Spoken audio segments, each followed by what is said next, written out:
একটা YouTube channel যখন শুরু করা হয় তখন কিন্তু সেটাতে সাবস্ক্রাইবার থাকে না, যেই কারণে ভিডিও আপলোড করলে সেই ভিডিওতে কিন্তু ভিউজ আসে না। এই যে ভিডিওতে ভিউজ আসে না, এর কারণে কিন্তু একজন ইউটিউবার মানসিকভাবে ভেঙে পড়ে। এবার ব্যাপার হচ্ছে, ইউটিউব চ্যানেল নতুন যখন থাকে সেই চ্যানেলে ভিউজ আনার যে পথটা রয়েছে সেটা কি।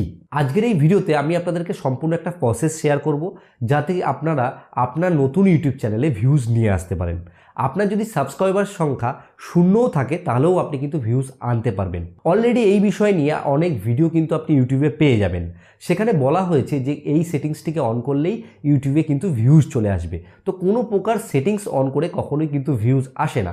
ভিউজ আনার কিছু কিন্তু রুলস রয়েছে, সেই রুলসগুলোকে যদি আমরা ফলো করি তাহলে কিন্তু অবশ্যই ভিডিওতে ভিউজ আসবে। আজকের এই ভিডিওতে আপনাদেরকে সম্পূর্ণ প্রসেসটা শেয়ার করব। এর জন্য অনুরোধ করব ভিডিওটা সম্পূর্ণ আপনারা দেখুন, এখান থেকে কিন্তু আপনারা একটু হলেও কিছু জানতে পারবেন। তো হ্যালো বন্ধুরা, আপনারা দেখছেন all Bangla tips YouTube channel. আমি আপনাদের সঙ্গে রয়েছি বাবন। তো আসুন বেশি দেরি না করে আজকের ভিডিওটি শুরু করি। সবার আগে আমাদের একটা জিনিস জানতে হবে, সেটা হচ্ছে ইউটিউবের ভিডিওতে ভিউজ কিভাবে আসে। দেখুন, যখন আমরা একটা ইউটিউব চ্যানেল নতুন স্টার্ট করি, স্টার্টিংয়ের দিকে কিন্তু আমাদের সাবস্ক্রাইবার সংখ্যা শূন্য থাকে। এবার আমরা কি করি, যে ভিডিও আপলোড করি চ্যানেলে, একটা দুটো তিনটে এরকম করে ভিডিও আপলোড করা স্টার্ট করি। শুরুর দিকে আমরা যখন ভিডিও আপলোড করি, আপলোড করার পরে সেটাকে পাবলিশ করার পরে আমরা কিন্তু ভিউজ একদম পাই না।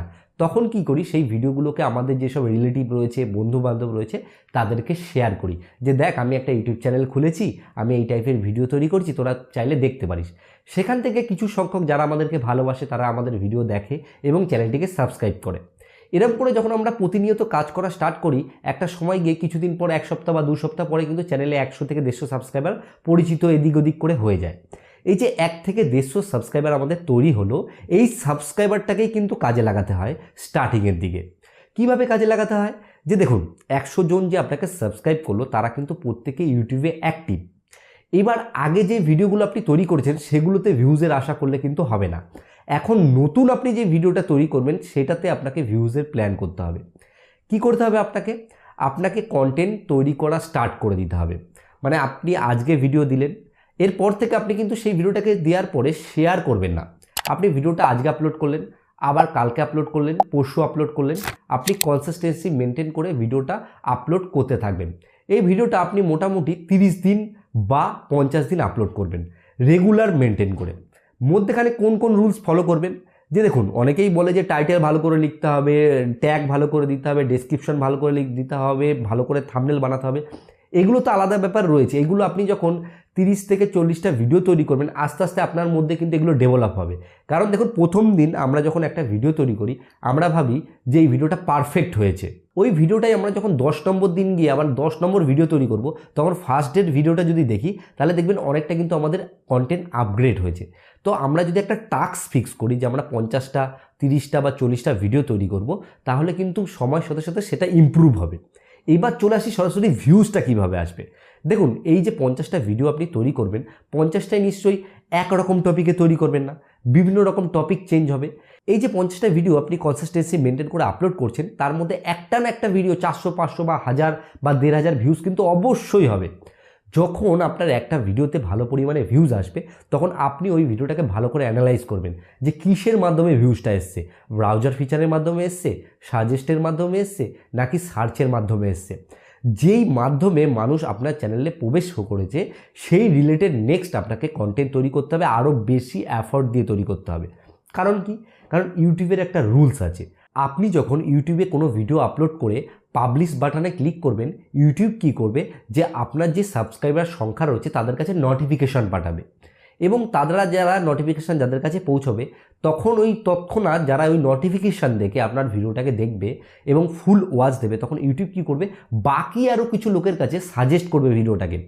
কিভাবে সাজেস্ট করবে, অন্য কারোর সেম রিলেটেড ভিডিওর নিচে সাজেস্ট করবে, কিংবা যে কারোর যে ব্রাউজার ফিচার রয়েছে বা ওই যখন ইউটিউব খোলে সেই হোমে দেখাবে তার আপনার ভিডিওটা।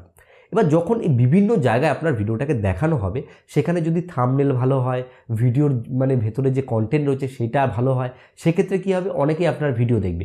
যখন আপনার ভিডিও দেখার সংখ্যা বৃদ্ধি পাবে বা ভিডিও দেখার যে ডিউরেশনটা বা টাইমটা বেশি দেখবে মানুষে, তখন কিন্তু ইউটিউব আরও বেশি লোকের কাছে আপনার ভিডিওটাকে প্রমোট করবে।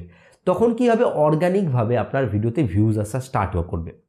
এবার ব্যাপার হচ্ছে কি, আপনি হয়তো ভাবতে পারেন যে এক লাফেই কি আমি এই জিনিসটা করে ফেলতে পারবো? এক লাফে কোনো দিন হয় না। যে কোনো ইউটিউবারকে দেখুন, এই যে আমি ইউটিউবে কাজ করছি, আমি ভিডিও আপলোড করি, আমার ভিডিওতেও যে হিউজ পরিমাণে আমি ভিউজ নিয়ে আসতে পারি তা কিন্তু নয়। পুরোটাই ডিপেন্ড করে হচ্ছে অডিয়েন্সের টেস্টের উপর। সব সময় আপনাকে জানতে হবে আপনি যেই অডিয়েন্সটা তৈরি করেছেন, 500 হোক, 1000 হোক, 100 হোক, 200 হোক, তারা কি জিনিস দেখতে পছন্দ করে, তাদের পছন্দের জিনিসগুলো কিন্তু আপনাকে ডেলিভার করতে হবে। আর আরেকটা জিনিস আপনাদেরকে আমি সাজেশন দিতে চাই, সেটা হচ্ছে আপনি যখন ভিডিও তৈরি করবেন তখন হচ্ছে গিয়ে আপনাকে আপনার ভিডিওতে হুক ইউজ করতে হবে।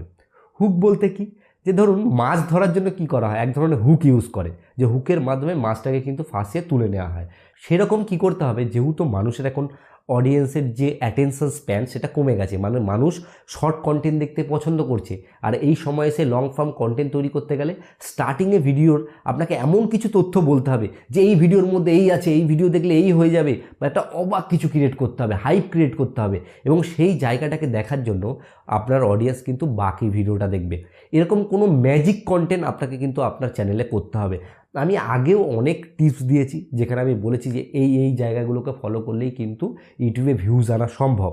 অন্য কোনো সেটিং বা কোনো কিছু কিন্তু ইউটিউবে ভিউজের জন্য কোনো কিছুই ডিপেন্ড করে না। আর 2024 সালে এসে অনেক কিছু কিন্তু পরিবর্তন হয়েছে, সামনের দিকে অ্যালগোরিথম আরও বেশি পরিবর্তন হবে, অনেক কিছুই কিন্তু চেঞ্জ হবে। আপনাকে কি করতে হবে, লক্ষ্য রেখে কাজের দিকে এগিয়ে যেতে হবে।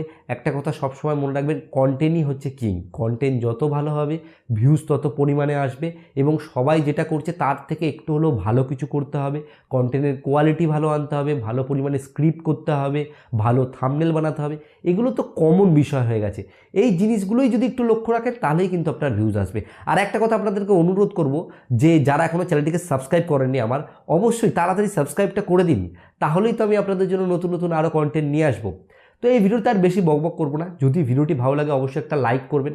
আর যদি ভিডিওতে কোনো কিছু ভুল মনে হয়, বা মনে হয় যে এই জায়গাগুলো আরও এইরকম টাইপের বলা যেত, বা এই জায়গাটা আমি ভুল বলে ফেলেছি, তাহলে ছোটো ভাই হিসেবে বা দাদা হিসেবে ক্ষমা করে দেবেন। আর ভিডিও শেষে বরাবর আমি যে কথাটা বলি, আপনারা সুস্থ থাকুন, ভালো থাকুন, অল বাংলা টিপস চ্যানেলের সাথে সদা সর্বদা জুড়ে থাকুন।